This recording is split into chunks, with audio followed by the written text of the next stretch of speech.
First, I want to thank you for the great presentation. That's really, really good information. And I kind of want to tie this in with one of your last bullets about continue helping customers, and we definitely want to do that. But we can't help customers if we don't stay in business. And if you really want to know how this company is doing, you need to look at the financials very, very carefully. And I know you do that. I know Gary does that. And of course, our CEO is a CPA. But we're going to have to face the reality that there is a limit to what this company can do.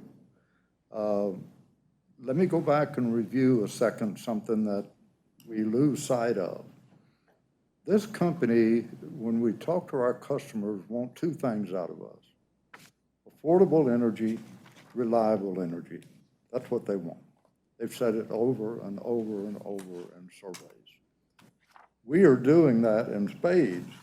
If you take a look at the facts, we have the lowest customer rates of any utility in the state of Texas and among the lowest in the country.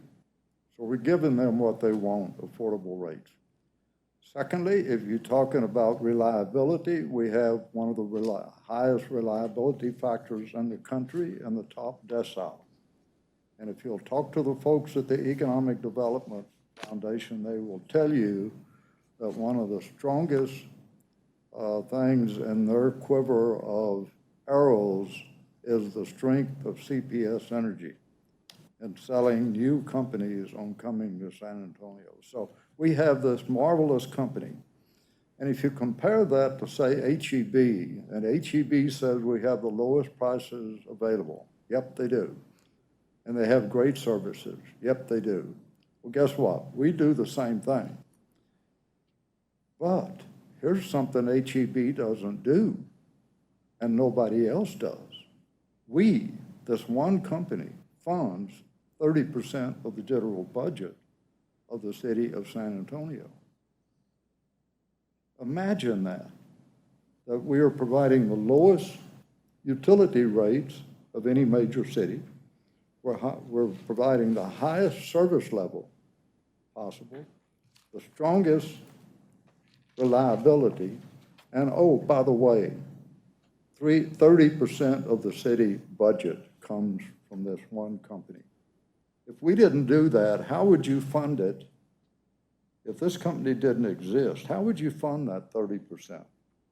You'd either have to increase taxes dramatically. Incidentally, our budget, what we pay, is almost equal to the total real estate taxes collected each year by the city of San Antonio. So you could double your real estate taxes, and that would offset what we're paying. Or you could take your sales taxes and city fees to some astronomical number.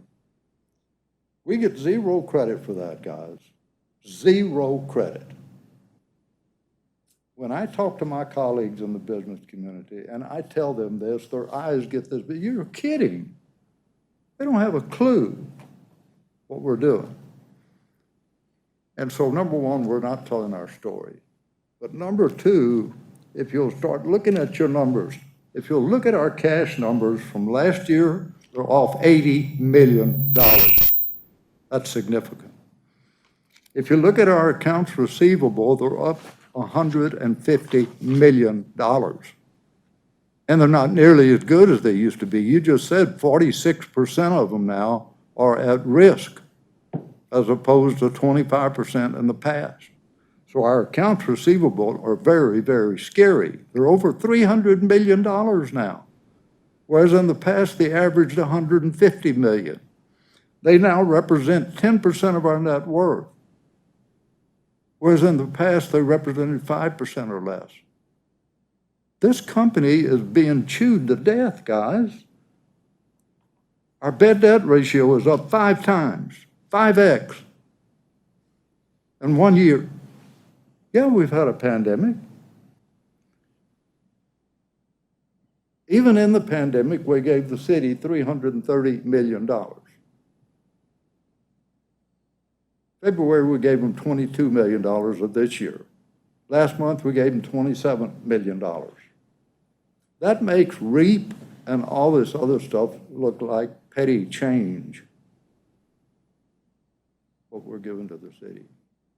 So guys, we have got to find somebody else to help us carry this load. We have not had a rate increase. We've had one rate increase in 11 years.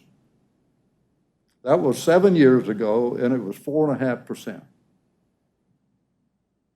Can HEB say that? No. Can anybody else say that? Probably not. We get zero credit. Every time we have our, quote, citizens to be heard, we're lambasted for being a bad company. That sickens me. This is a great company, and it's doing a great job, but it is being taken down a piece at a time.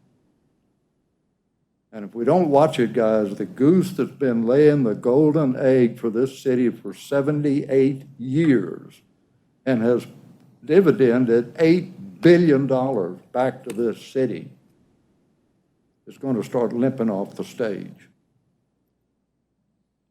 So I admire what you're doing and from your work because you're telling the story. But we better start getting some help from somebody else.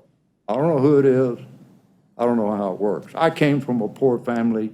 We figured it out. My dad had 3 jobs. My wife had 2 jobs. I got my first job when I was 11 years old, and I've worked ever since. We figured it out. Let some more people figure it out, okay? Or let's get some help from somebody else.